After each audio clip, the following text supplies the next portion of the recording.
अगर आप चाहते हैं भोजपुरी हिट सॉन्ग सबसे पहले आप तक पहुंचे, तो लवली वीडियो चैनल को जरूर सब्सक्राइब करें और साथ में बेल आइकन को दबाना ना भूलें।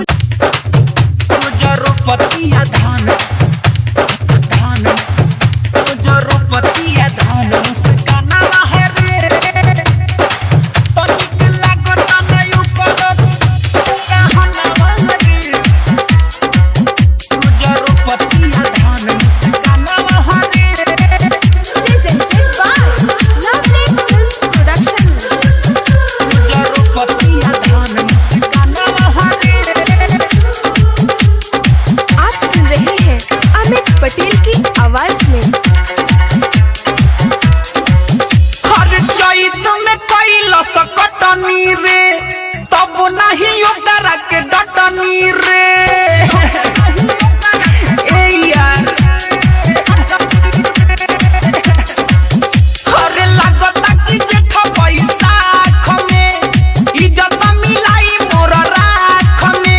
इहे सोच के मोर बेचैन बाटे मानवा रे। अरे ये व्यास काहे मुँह लटका के बैठे हैं? हर का बताई तनिक लागता नयो कर रहनवा रे। रोजा रोपतिया धान मुस्कानवा रे, निक लागता नयो कर रहनवा रे। रोजा रोपतिया धान मुस्कानवा रे, रोजा रोपतिया धान मुस्कानवा रे। तनिक लागता नयो कर डीजे विकास रीगा सीतामढ़ी। रोजा रोपतिया धान मुस्कानवा रे, रोजा रोपतिया धान मुस्कानवा रे। Presented by Lovely Films Production। रोजा रोपतिया धान मुस्कानवा रे। बानी हम पगलाइल रे, तनी ना शरमाइल रे। अरे तो इसमें चिंता की क्या बात है?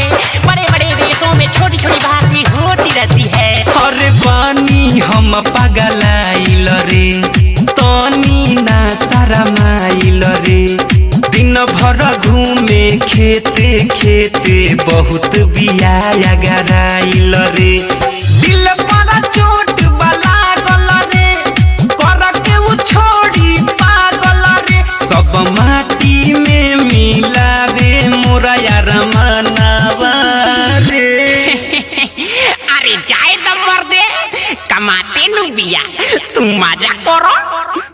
चलते नहीं तनिक लागता नयो करे रहनवा रे। रोजा रोपतिया धान मुस्कानवा रे, निक लागता नयो करे रहनवा रे। रोजा रोपतिया धान मुस्कानवा रे, रहनवा रे। रोजा रोपतिया धान मुस्कानवा रे। Presented by Lovely Films Production। रोजा रोपतिया धान मुस्कानवा रे। आप सुन रहे हैं अमित पटेल की आवाज में। दुख बाई है बाते से, कुचले इज्जतिया लाते से। अरे मर्दे तब तो बहुत मन बड़ुआ बिया हो। हो भाई अरे दुख बाई है बाते से, कुचले इज्जतिया लाते से। कबले ई संकट टली यारवा, बोल ना हमारा माथे से। पैसे के समझाई रे, केकरा से दुख बताई रे। यही हुक से हमरो सुखता परानवा रे। दादा एगो तो इतना दिन कोरोना से तबाह रनिया, अब ये तबाह कइले बिया। तनिक लागता नयो करे रहनवा रे। रोजा रोपतिया धान मुस्कानवा रे, निक लागता नयो करे रहनवा रे। रोजा रोपतिया धान मुस्कानवा रे। हरे लागता कि जेठ बैसाख में इज्जत मिलाई मोर राख में। इहे सोच के मोर बेचैन बाटे मानवा